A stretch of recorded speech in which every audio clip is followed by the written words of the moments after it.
დღეს, როდესაც სოფელსა გამოუბრწყინდა ნათელი ხორციელად შობილი უფალი ჩვენი იესო ქრისტე და მოლოდინის თანახმად კაცობრიობას გადარჩენა მოუტანა. 6 იანვარს ღამის 11 საათზე ყოვლადწმინდა სამების სახელობის საპატრიარქო ტაძარში სრულიად საქართველოს კათოლიკოს პატრიარქის უწმინდესისა და უნეტარესის ილია მეორის საშობაო ეპისტოლე მრევლის წინაშე წაიკითხა არქიმანდრიტმა ვახტანგ ლიბარდელიანმა, რის შემდეგაც უწმინდესმა და უნეტარესმა პატრიარქმა აღავლინა სადღესასწაულო ლიტურგია ფოთისა და ხობის მიტროპოლიტის გრიგოლის, ახალქალაქისა და კუმურდოს მიტროპოლიტი ნიკოლოზის, ხევისა და სტეფანწმინდის მთავარეპისკოპოსის ეგუდიელის თანმსახურებით. სადღესასწაულო წირვას ესწრებოდნენ საქართველოს პარლამენტის თავმჯდომარე ბატონი დავით ბაქრაძე, მთავრობის წარმომადგენლები და უცხოელი სტუმრები. საშობაო ეპისტოლე უწმინდესისა და უნეტარესის სრულიად საქართველოს კათოლიკოს პატრიარქის ილია მეორეს. ქრისტეს მიერ საყარელნო, ყოვლად სამღვდელო მღვდელმთავარნო, მოძღვარნო, დიაკვანნო, ბერმონაზონნო, ყოველნო მკვიდრნო საქართველოისა და უცხოეთში მცხოვრებნო ჩვენო სულიერო შვილებო. ნუ გეშინინ რამე თუ მე მიძლევია სოფელსა. სოფელი ცდილობა და დავეჭირე, მაგრამ ვერ დამიჭირა. გიხაროდენ, ღამე იგი განგვეშორა და დღე შემოგვეახლა. აღსრულდა უდიდესი საიდუმლო ქრისტეს განკაცებისა. ზეიმობს სადა ქვეყანა და წმინდა ეკლესიაც სიხარულით ღაღადებს. ქრისტეს დღეს იშვების ბეთლემს, ქალწულისაგან უბიწოისა, დღეს დაუსაბამოი დაიბადების, სიტყვაი ხორცთა შეისხამს და ძალნით სათანი აქებდნენ სიხარულით.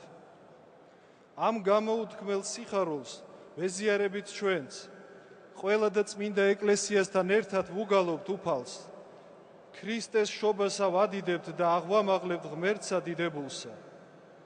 რატომ განკაცდა უფალი და რატომ არის დედამიწაზე მის მოვლინებასთან დაკავშირებით ასეთი დიდი სიხარული? დაუსაბამო იგი ხორციელი იქნა, რათა ცოდვის მორევში დანთქმული კაცობრიობისათვის ხსნის გზა ეჩვენებინა და ყოფიერების ჭაობში შთაფლულთათვის სიკეთისა და ბოროტების გარჩევა ესწავლებინა. იგი განკაცდა, რომ გვეზეიმა საკუთარ თავზე გამარჯვება და კვლავ მარადიული ნეტარების და სიცოცხლის შესაძლებლობა მოგცემოდა.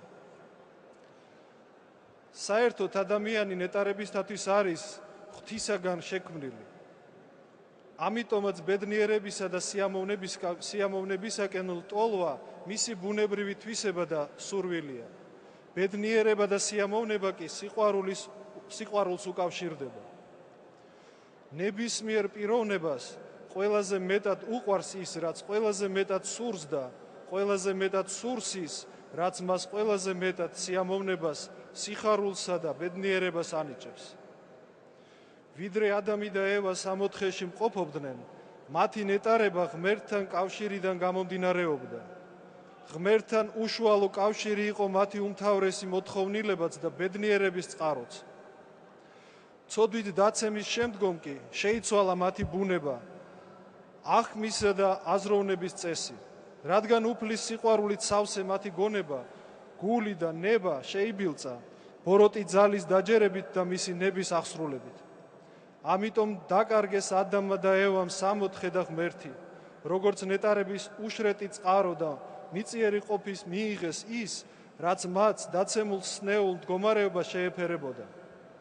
ცოდვით დაცემის შემდგომ ადამიანში გაჩნდა ბედნიერების და სიამოვნების მიღების სხვადასხვაგვარი მოთხოვნილებანი, რაც დროთა განმავლობაში იცვლებოდა. თუმცა უმთავრესი ყოველთვის მაინც იყო სიმდიდრის დაგროვების სურვილი. პატივმოყვარეობა, სიამთმოყვარეობა, თანამდებობისაკენ სწრაფვა, აზარტული თამაშობანი, მრუშობა, სასმელით ან ნარკოტიკით გატაცება და ასე შემდეგ. ამგვარ მოთხოვნილებათა დაკმაყოფილება არათუ მარადიულ ნეტარებას ანიჭებს ადამიანს, არამედ ამ ქვეყნადვე წუთიერ სიამოვნების ნაცვლად სხეულისა და სულის უმძიმეს დაავადებას იწვევს. ბრძენს უთქვამს, მსგავსი მსგავს შევხარისო და მართლაც ამ ქვეყნიერი ცხოვრებაშივე ყოველი ადამიანი თავისი ნებით ირჩევს გზას და ისწრაფის ცათა სასუფევლის ან ბოროტების მეუფებისაკენ. როგორც წმინდა გრიგოლ ნოსელი წერს, კაცი შორის ორთა საქმეთა არს, ცოდვისა და სათნოებისა. იგი ან კერპსახურია, ან ღმერთმსახური. სიძვის მოქმედი ან სიწმინდის მატარებელი, სიმართლის ესწრაფის ან უსამართლობას, არის ამპარტავანი ან თავმდაბალი. ერთ-ერთი საბოლოო გამარჯვება მეორის უცილობელ მოსპობას ნიშნავს, რადგან ღვთისმსახურებისა დამტკიცებაი სიკვდილი არს კერპმსახურებისაი, ეგრეთვე სიმართლისა მიერ მოიკლის უსამართლობაი და ასე შემდეგ. ყოველი ადამიანი ცოდავს, ამ ქვეყნადვე იპოვეს ღმერთი და მისდიოს მის გზას. ეს კი მხოლოდ მაშინ მიიღწევა, თუ უფლის ნებას ჩვენი პიროვნების ნებად შეერთება, ანუ თუ ვიცხოვრებთ სახარებისეულად. ღვთაებრივი და ადამიანური ნების თანხვედრას სინერგია ეწოდება. სწორედ იგია ზეცად ამყვანებელი უდიდესი ძალა, რომელიც ყველა დაბრკოლებას დაგვაძლევინებს და ამ ქვეყანაზე გვაგრძნობინებს, რომ სასუფეველი ჩვენშია. ითხოვდით და მოგეცეს თქვენ, ეძიებდით და ჰპოვოთ, ირეკდით და განგეღოს თქვენ, ბრძანებს მაცხოვარი. მაგრამ ხშირად ადამიანები, რომლებიც თავს მორწმუნეებად მიიჩნევენ, ვერ აღწევენ იმას, რასაც ლოცვაში ითხოვენ. რატომ ხდება ასე? იაკობ მოციქულის ეპისტოლეში ვკითხულობთ, ითხოვთ და არა გეძლევათ, რადგან ბოროტად ითხოვთ, რათა თქვენი ვნებები დააკმაყოფილოთ. დიახ, ადამიანების ნაწილს მიაჩნიან, რომ სწამს ღმერთი და ამავე დროს ერთმანეთს ეჯიბრებიან მიწიერი კეთილდღეობის მოსაპოვებლად, ან შურთ, ცილს სწამებენ, განიკითხავენ სხვას, რაც მათ ლოცვას ძალას უკარგავს. ზოგჯერ ესა თუ ის პიროვნება ერთი შეხვედით მართლაც კარგ საქმეს ასრულებს. შემოსავლის ნაწილს გასცემს, გაჭირვებულებს ემსახურება, ტაძრებს აშენებს, მაგრამ თუ ყოველივე ამას თავისი გამოსაჩენად აკეთებს და სიკეთით ამპარტავნობს, რა თქმა უნდა, მიუღებელი იქნება უფლისათვის და არც ასეთი ადამიანის ლოცვა შეისმინება. ზემოთქმელი ისე არ უნდა გავიგოთ, რომ ღმერთი ამ ქვეყნიური კეთილდღეობის სრული უარყოფისკენ მოგვიწოდებს ყველას. რა თქმა უნდა, არა. რადგან უფალი ჩვენგან მხოლოდ იმას ითხოვს, რომ არ გავხდეთ ხორციელ მოთხოვნილებათა მონები და მხოლოდ მიწიერი კეთილდღეობა არ იქნეს ჩვენ მამოძრავებელ ძალად, მაგრამ თუ თანამდებობას, ძალაუფლებას, სიმდიდრეს და ჩვენ სხვა შესაძლებლობებს არასაკუთარი მეს წარმოსაჩენად, არამედ უფლის სადიდებლად და მოყვასიც მსახურებისათვის გამოვიყენებთ, ღვთისსათნოდ ვიცხოვრებთ. წმინდა წერილი გვასწავლის, სიყვარული სოფლისაი ამის, მტერობა არს ღვთისა, ვერ ის ხელეწიფების ორთა უფალთა მონებად, ვერ ხელეწიფებით ღვთისა მონებად და მამონაისა. მას დაემორჩილენით ღმერთსა და წინა აღუდეგით ეშმაკსა, მიეახლენით მას და მოგეახლოს თქვენ. მეტად სამწუხაროა, მაგრამ ფაქტია, რომ ცოდვითი მიდრეკილებები სულ უფრო და უფრო ღრმად იდგამს ფესვს ჩვენს ყოფაში. ცოდვა, როგორც ხორცმეტი, ადამისა და ევას დაცემიდან მოყოლებული მუდამ არსებობდა, მაგრამ ადამიანს ჰქონდა სინანულიც. სულ შეძრული დავითი წინასწარმეტყველი ასე წარმოაჩენს ამ მდგომარეობას. ცოდვა ჩემი წინაშე ჩემსა არს მარადის. დღეს კი ცოდვა ცუდად აღარ მიიჩნევა და იგი ლამის ადამიანის ბუნებრივ მოთხოვნილებად წარმოგვიდგინა. ამ აზრს, რომლის დამკვიდრებასაც უცხოეთში უკვე კარგი ხანია ცდილობენ, ჩვენთან ეძლევა გასაქანი. ცოტა ხნის წინ უცხოური სერიალებით დაიწყეს ხალხის ცნობიერების განკრნა. ახლა კი ჩვენი მოქალაქენი გამოყავთ უზნეობის დემონსტრირებისათვის. ცოდვის საკუთარ თავზე მიღებითა და შეთვისებით ადამიანს სრული გამოფიტვა ემუქრება. ამაზე კი პასუხს აგებს ყველა, განსაკუთრებით ისინი, რომლებიც ამისკენ უბიძგებენ ღვთის ხატად და მსგავსად შექმნილ ადამიანს. მაცხოვარი ბრძანებს, ვაი მას, კაცისა, რომლისა მოვიდეს საცდური, მისთვის აჯობებდეს წისქვილის ქვა დაეკიდათ კისერზე და ზღვის უფსკულში ჩაეძირათ. ასევე საშინელია სხვა მომაკვდინებელი ცოდვებით დამძიმებული ადამიანის ხვედრიც. შეუძლებელი და შეუთავსებელი იყო ქრისტიანი და ამავე დროს ნარკომანი, ქრისტიანი და ლოთი, ქრისტიანი და მრუში, ქრისტიანი და ქურდი. ამგვარ საქმეთა მოქმედნი თავს ნუ მოიტყუებენ და ნუ გეშებენ, ისინი ცათა სასუფეველს ვერ დაიმკვიდრებენ. ადამიანი თავისი დაცემული ბუნებით ცოდვისაკენაა მიდრეკილი და შეიძლება ის ნებით თუ უნებლიეთ სხვადასხვა ცოდვაში ჩავარდეს, მაგრამ მას უნდა ჰქონდეს მონანიებისა და გამოსწორების სურვილი, რწმენა უფლისა და ღმერთი აუცილებლად დაეხმარება და მიანიჭეს მაცხოვნებელ მადლს. ეპისტოლეში ასევე მინდა შევეხო ჩვენი საზოგადოებისათვის აქტუალურ და მტკივნეულ ზოგიერთ სხვა საკითხებსაც და პირველ რიგში ყურადღებას გავამახვილებ თანამედროვე ადამიანის სულიერ და ინტელექტუალურ მხარეზე. განათლების რეფორმისას დაშვებულმა შეცდომებმა შედეგად მოგვიტანა ის, რომ მოზარდები ცოდნის შეძენის სურვილს უკვე ნაკლებად ამჟღავნებენ. სამეცნიერო მოღვაწეობა კი არაპრესტიჟულად მიაჩნიათ, რადგან ხედავენ, რომ ინტელიგენციას სათანადო დაფასება არ აქვს. ეს მდგომარეობა უნდა გამოსწორდეს. მეცნიერების განვითარების გარეშე ქვეყანას არ აქვს მომავალი, რადგან ერის სულიერებისა და განათლების ერთ-ერთი უმთავრეს ძალას სწორედ ისინი წარმოადგენენ. ჩვენ თავს ხრით და დიდად ვაფასებთ იმ თავდადებას, რომელიც კომუნისტური რეჟიმის პერიოდში გამოიჩინეს ჩვენმა მეცნიერებმა და ათეისტური ყოფის მიუხედავად შეძლეს ხალხისათვის სწორი ორიენტირების შენარჩუნება. გავიხსენოთ ექვთიმე თაყაიშვილი, ივანე ჯავახიშვილი, პავლე ინგოროყვა, დიმიტრი უზნაძე, თედო სახოკია, გრიგოლ ლორთქიფანიძე, შალვა ნუცუბიძე, ივანე ბერიტაშვილი, მაქსიმე შარაძე, ფილიმონ ქორიძე და მრავალნი. მიუხედავად იმისა, რომ ისინი იყვნენ შევიწროებულნი, დამცირებულნი და ყოველდღე ელოდნენ დაპატიმრებას, მათ არა მარტო დაიცვეს, არამედ გაამდიდრეს ჩვენი ეროვნული ფასეულობანი, დაიცვეს როგორც თავისი, ისე ქვეყნის ღირსება. ჩვენ უნდა გვქონდეს ჭეშმარიტებაზე დაფუძნებული ანალიტიკური აზროვნების უნარი, რომ გავარჩიოთ რა არის მისაღები და რა უარსაყოფი. გავიზიაროთ, როგორ დავძლიოთ ესა თუ ის პრობლემა, რა გავაკეთოთ იმისათვის, რომ ადრე დაშვებული შეცდომები აღარ გავიმეოროთ და შევძლოთ მომავლის სწორი პროგნოზირება. ჩემი დიდი ხნის ოცნებაა სკოლაში იყოს ანალიტიკური აზროვნების კურსი, რათა მოზარდი თაობა ადრეული ასაკიდანვე მიეჩვიოს განსჯისა და სწორი ნაბიჯების გადადგმას. ვფიქრობ, აუცილებელია ისეთი საგნის შემოღებაც, რომელსაც ძირითადად აღზრდელობითი მნიშვნელობა ექნება. ეს საგანი ისევე უნდა ისწავლებოდეს, როგორც სხვა საგნები, მაგალითად ისტორია, ფიზიკა, ლიტერატურა, მათემატიკა, რათა მომავალი თაობა მოვამზადოთ ცხოვრებისათვის.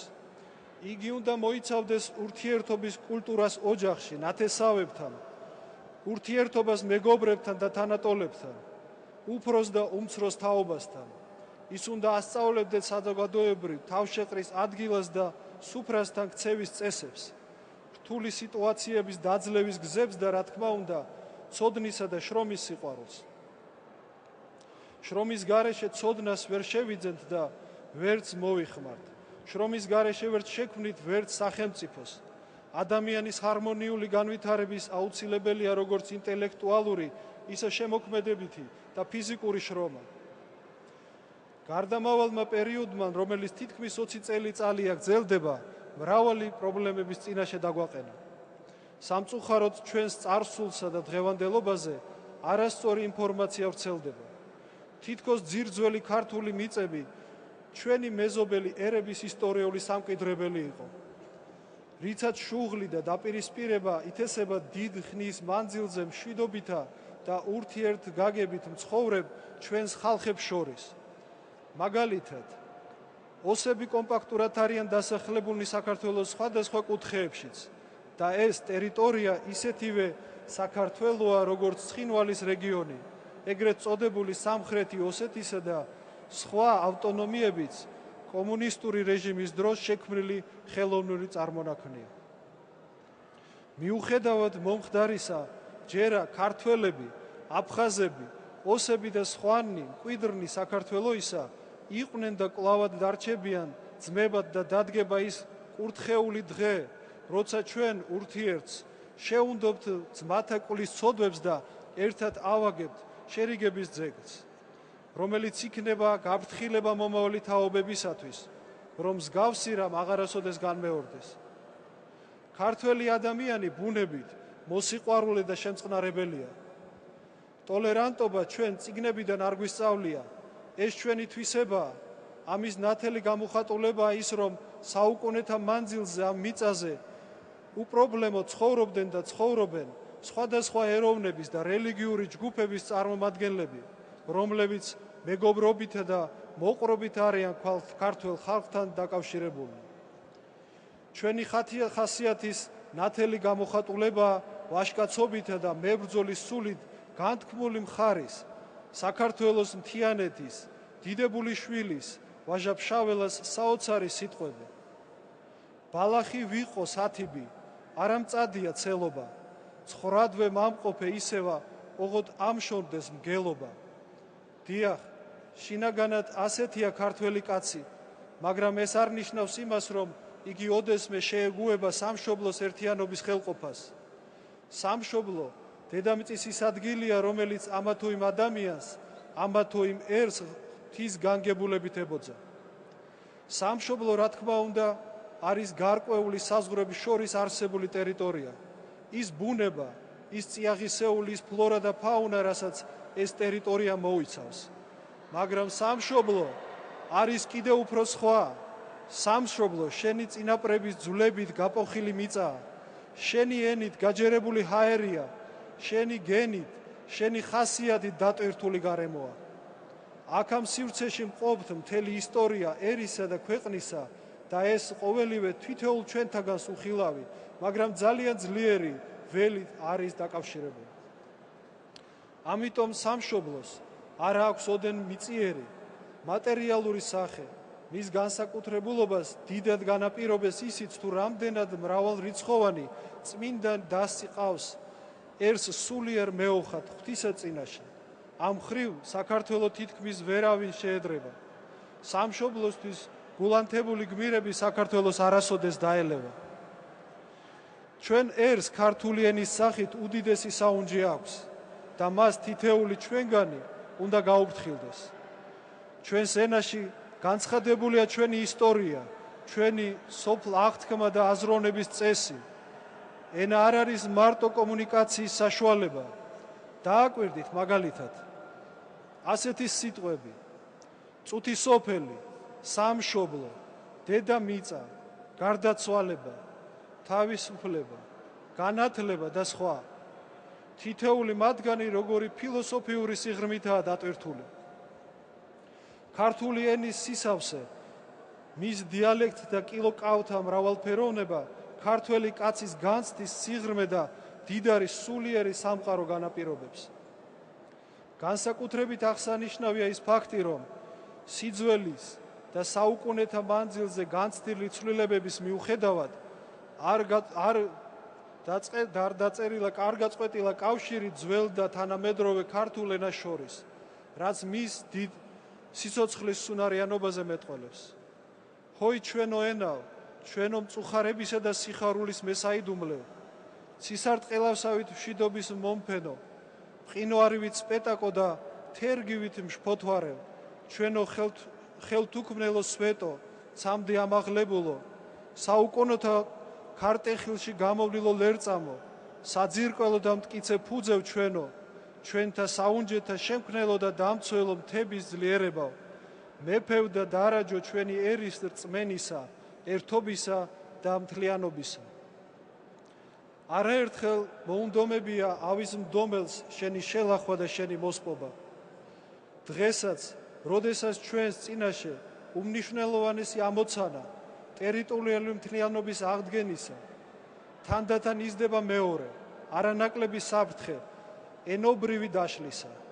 არიან ისეთი ძალები, რომლებიც ნაკლებად მოაზროვნე ადამიანებს უბიძგებენ, რომ ითარგმნოს ბიბლია ან სხვა წიგნები მეგრულად, სვანურად, ლაზურად და მოამზადონ ნიადაგი იმისათვის, რომ ახლო მომავალში ქართული ენის ეს განშტოებანი უკვე ცალკე ენებად გამოაცხადონ. მსოფლიოში ვრცელდება რუკები და კვალიფიკაციები, თითქოს საქართველო აჭარლების, ლაზების, სვანების, მეგრელების, თუშების და სხვათა ხელოვნური გაერთიანებებია. თითქოს ყველას ჩვენი ენა და კულტურა გვაქვს. ამით უნდა ჩვენი ერის და სხვა ეროვნების გაერთიანებად გამოჩინება. აქედან კი სახელმწიფოს დაშლამდე ერთი ნაბიჯია.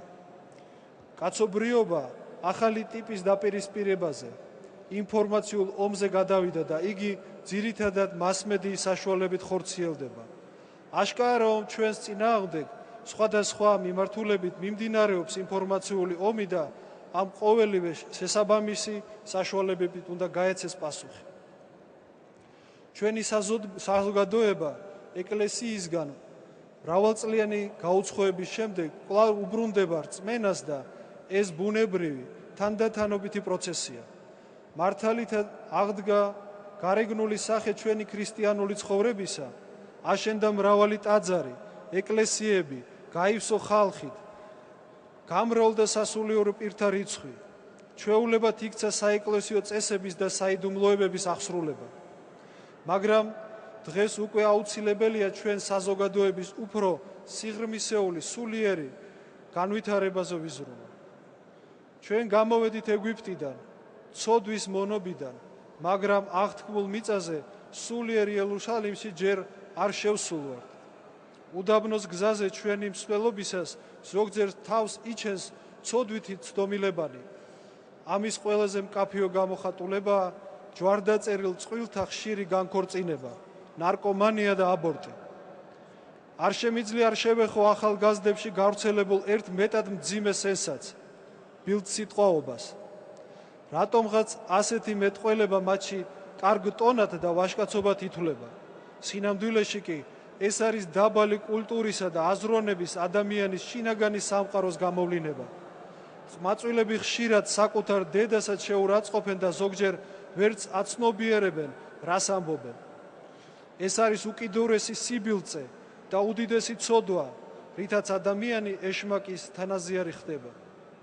საერთოდ ყოველი სიტყვისათვის ადამიანი პასუხს აგებს ღვთის წინაშე, განსაკუთრებით კი სასტიკად დაისჯებიან მშობლის მაგინებელნი. ეს დანაშაული იმდენად მძიმეა, რომ ძველ აღთქმაში დედმამის მხოლოდ ავადმხსენებელიც კი ქვით იქოლებოდნენ. მე ვთხოვ ჩვენ ახალგაზრდებს, საერთოდ უარი თქვან ბილდსიტყვაობაზე და განსაკუთრებით კი დედასთან მიმართებაში. ერთად შევთხოვოთ ღმერთს, მოგვანიჭოს მადლი, უძლურთა მკურნალი და ნაკლულევანთა აღმავსებელი, რათა ღვთის შეწევნით შევძლოთ ცოდვათაგან გათავისუფლება.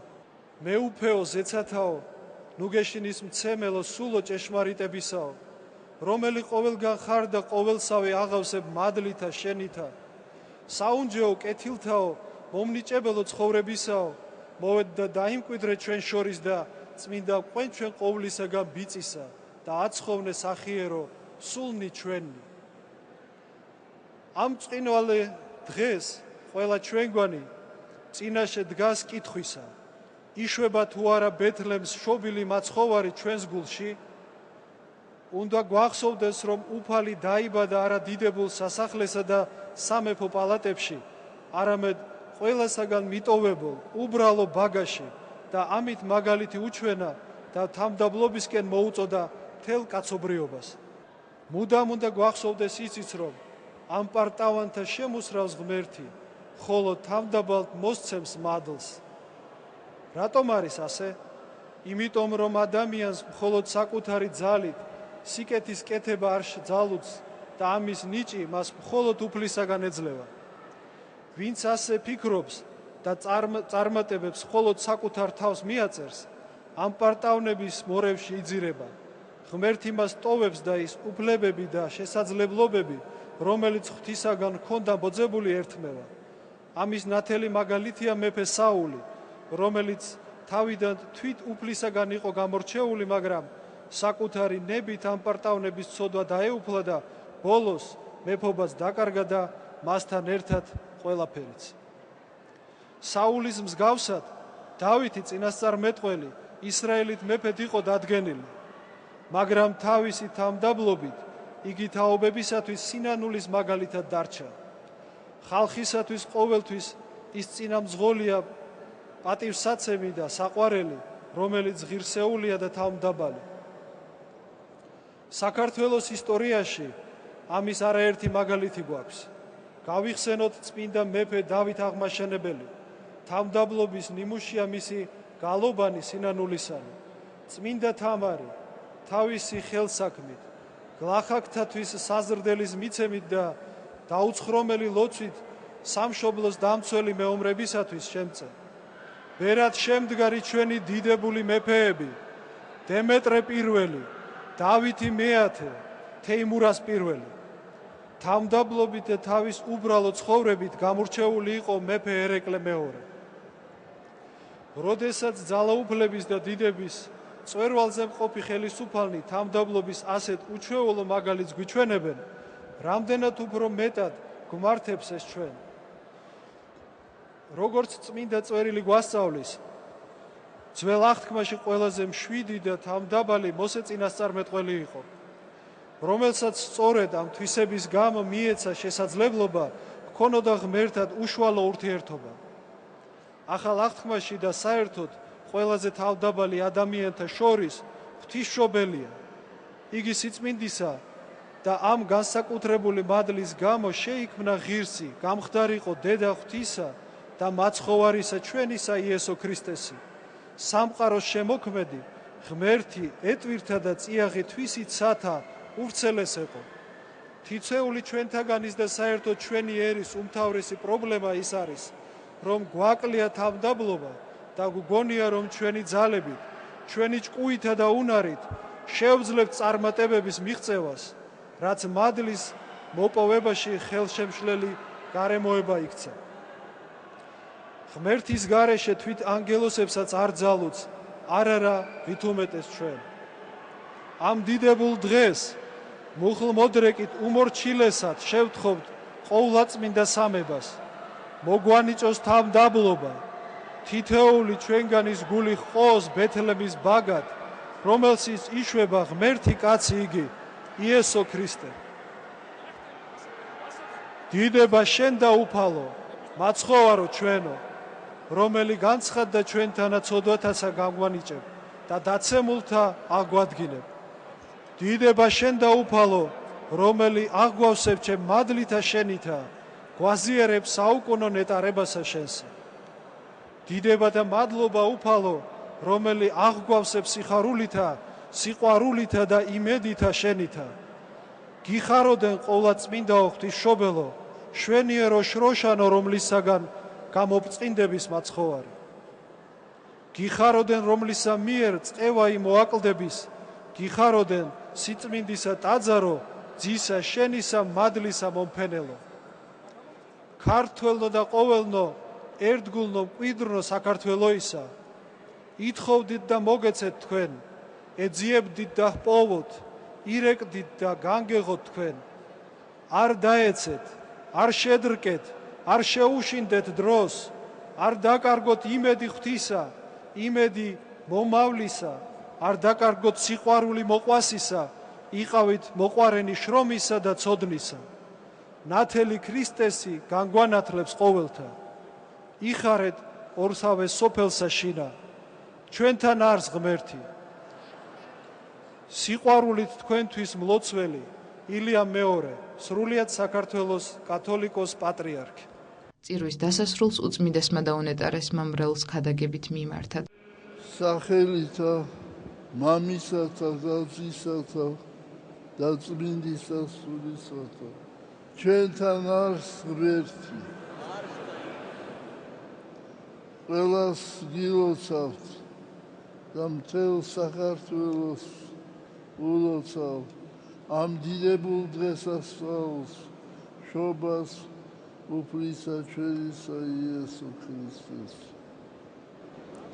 შობის ღამეს წყემსებმა მოისმინეს გალობა ანგელოსთა, დიდება მაღალთა შინა ღმერთსა, ქვეყანასა ზედა მშვიდობა და კაცთა შორის სათნოება.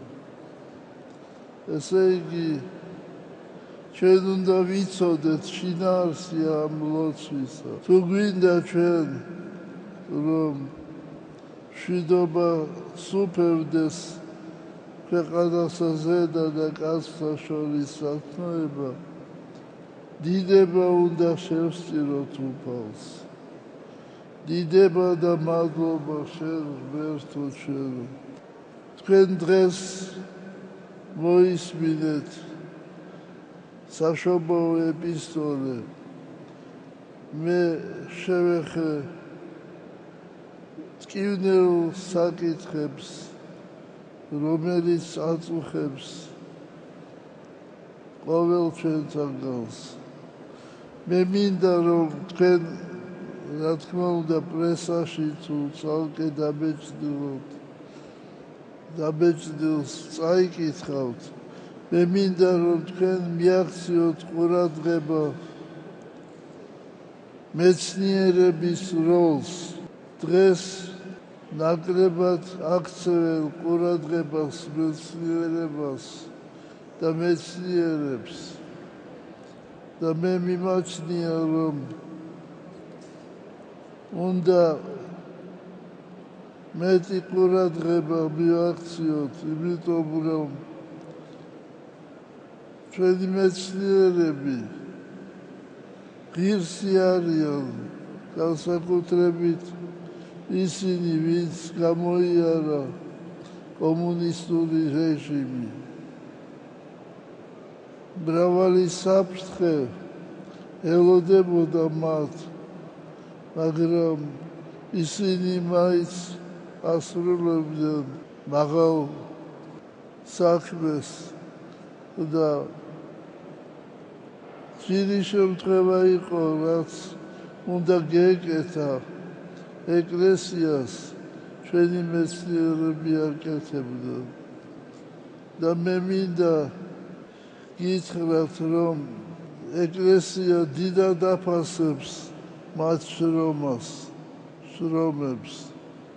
ჩვენ თავს ვიხრით ჩვენი მეცნიერების წინაშე და მე მინდა რომ თქვენ ყურადღება მიაქციოთ ახალგაზრდობას, ახალგაზრდობის როლს. დღეს ჩვენი ახალგაზრდობა ნაკლებად მიდის მეცნიერების გზით, იმიტომ რომ ხედავენ რამდენად უჭირთ მათ და ხშირ შემთხვევაში შედიან ისეთ თანამდებობაზე და ადგილებზე, სადაც ფული ტრიალებს და სადაც მეტი პატივია. მე მინდა მივმართო ჩვენს ახალგაზრდობას. თქვენ ნუ ფიქრობთ მხოლოდ თქვენთვის, თქვენ იფიქრეთ სამშობლოსათვის. თქვენ აიღეთ პასუხისმგებლობა სამშობლოს მომავალზე და ყველაფერი უნდა გავაკეთოთ იმისათვის, რომ ჩვენი ქვეყანა გამთლიანდეს და გადარჩეს. ასე რომ მართლა ზრუნვა თავის თავზე ეს დაუშვებელია. აუცილებლად უნდა იფიქროთ საქართველოს მომავალზე. მე განსაკუთრებული სიყვარულით მინდა მივმართო აფხაზეთის მოსახლეობას. დღეს ისინი იმყოფებიან დაჭირებულ მდგომარეობაში და ჩვენზე მეტად უჭირთ იმათ, მაგრამ დადგება მალე ღვთისმადლით, დადგება მალე დრო, როცა აფხაზები იგრძნობენ, რომ დაშვებულია შეცდომა და აფხაზეთი კვლავ დაუბრუნდება საქართველოს. ასევე მე მინდა მივმართო ჩემ ძმებს, ოსებს, მე კარგად ვიცნობ ოსებს და მე მინდა უთხრა მათ, რომ საქართველო მუდამ იქნება თქვენი დამცველი. თუ რაღაც გაჭირვება მოგადგება თქვენ. მე მინდა კიდევ ერთხელ მოგილოცოთ ეს დიდებული დღესასწაული და გისურვოთ მშვიდობა, სიხარული, სიყვარული. თქვენ იცით, რომ სიხარული გამომდინარეა სიყვარულიდან. ღმერთმა მოგცეთ სიყვარულის ძალა. მადლი უფლისა ჩვენისა იესო ქრისტესი და სიყვარული ღვთისა და მამისა და ზიარება სულისა წმინდისა იყავ თქვენ ყოველთა თანა. ამინ. ჩვენთან არის ღმერთი.